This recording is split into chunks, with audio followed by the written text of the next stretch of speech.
I'm always going to be comfortable with the risk level that I'm at. That's the first one. Number 2, emergency savings is different than borrowing from my 401k. That's number 2. Number 3, it's never too early to begin planning for retirement. Can you spot the lie?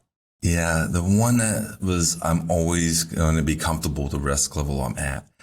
Risk levels change over time, and there could also be an event, a major event that could also change your risk tolerance. What I mean by that is I once had a client, they got laid off unexpectedly.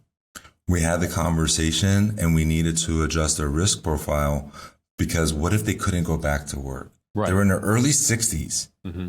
For them to find a job in that line of work, it was going to be somewhat of like maybe a forced early retirement. But that's when we do what if planning. What I mean by that, Morgan, and those that are listening, what if planning is we had that conversation 2 years in advance. And when I brought up, hey, what if something was to happen at work and you couldn't work as long as you wanted to? What would happen then? And in that scenario, we ran the scenario and it looked like we got to adjust the risk profile. So when it happened, we were then going, hey, do you remember that conversation we had a couple years ago?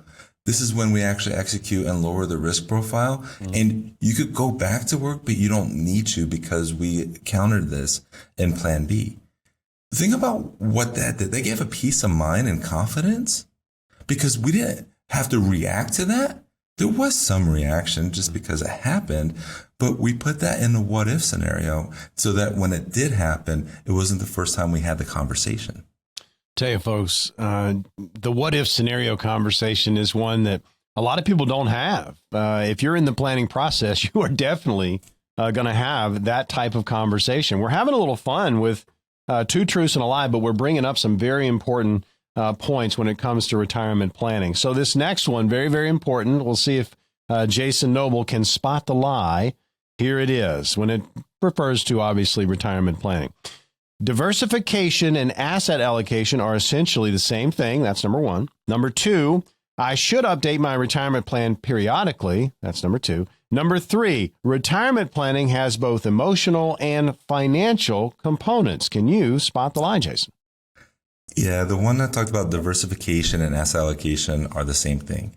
No, so that's the lie. So asset allocation is really the foundation, and diversification really builds the rooms within the blueprint that you're using for the allocations involving dividing that investments between the different asset categories.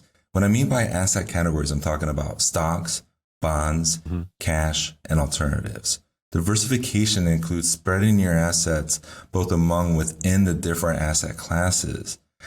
So that's the lie. But then the truth is, should I update my retirement plan periodically? Absolutely. Having ongoing conversations about what's going on with your finances due to the dynamic of the market or the economy, a new law that came out, or the dynamics of your own life. Taking those factors into play has to be done on a periodic basis just so that your plan is moving in the same direction that you're moving within your financial life.